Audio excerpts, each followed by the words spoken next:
BJP శాసనసభాపక్ష నేత MLA Eleti Maheshwar Reddy రాష్ట్ర ప్రభుత్వంపై తీవ్రస్థాయిలో విమర్శలు చేశారు. తెలంగాణలో 4 మంత్రులు అందిన కాడికి దోచుకుంటూ రాష్ట్రాన్ని భ్రష్టు పట్టిస్తున్నారని ఆరోపించారు. స్థానిక సంస్థల ఎన్నికలు నిర్వహించేందుకు సీఎం భయపడుతున్నారని, ఎన్నికలు పెడితే కాంగ్రెస్ ఓడిపోతుందనే విషయం ప్రభుత్వానికి అర్థమైందని అన్నారు. ప్రభుత్వం తీసుకొచ్చే హార్ట్ ప్రివెన్టివ్ స్పీచ్ యాక్ట్ బిల్లుతో బీజేపీని భయపెట్టలేరని స్పష్టం చేశారు. ఉద్యోగుల సమస్యలు, ప్రభుత్వ అవినీతిపై ప్రశ్నిస్తే బెదిరింపులకు పాల్పడుతున్నారని ఆరోపిస్తూ దీనిపై బీజేపీ ఉద్యమ కార్యాచరణ రూపొందిస్తుందని హెచ్చరించారు. కాబట్టి ఉన్నప్పుడే దోచుకోవాలని చెప్పి మీరు అందరూ కూడా ప్లాన్ చేస్తున్నట్టు కనపడతా ఉన్నది. అందుకోసమే స్థానిక సంస్థలు ఎన్నికలు పెట్టాలంటే భయపడుతున్నారు. రాష్ట్ర మంత్రి క్యాబినెట్ సమావేశంలో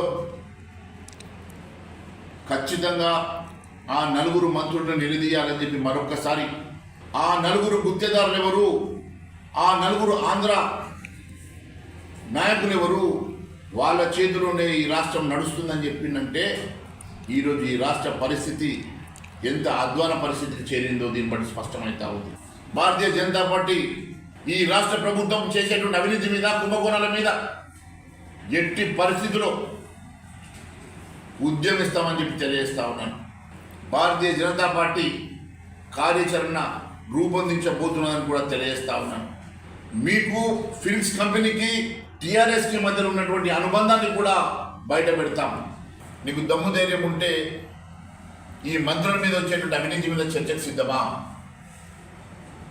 వెంటనే అసెంబ్లీ సమావేశపరిచి ఈ మంత్రుల మీద జరిగేటువంటి వస్తున్నటువంటి ఆరోపణల మీద నిజ నిర్ధారణ కమిటీ చేయడానికి మీరు సిద్ధంగా ఉన్నారా? దాని మీద చర్చించడానికి అసెంబ్లీలో చర్చించడానికి మీరు సిద్ధంగా ఉన్నారా? భారతీయ జనతా పార్టీ డిమాండ్ చేస్తూ ఉన్నది. పొంగురెడ్డి శ్రీనివాసరెడ్డి మీద వచ్చినటువంటి ఆరోపణ ఏదైతే క్రషర్ మీద,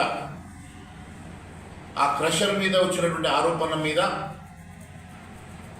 ఎంక్వైరీ చేస్తాడు, సిట్ వేస్తాడు. మరి ఏమైంది సిట్టు, ఏమైంది ఎంక్వైరీ?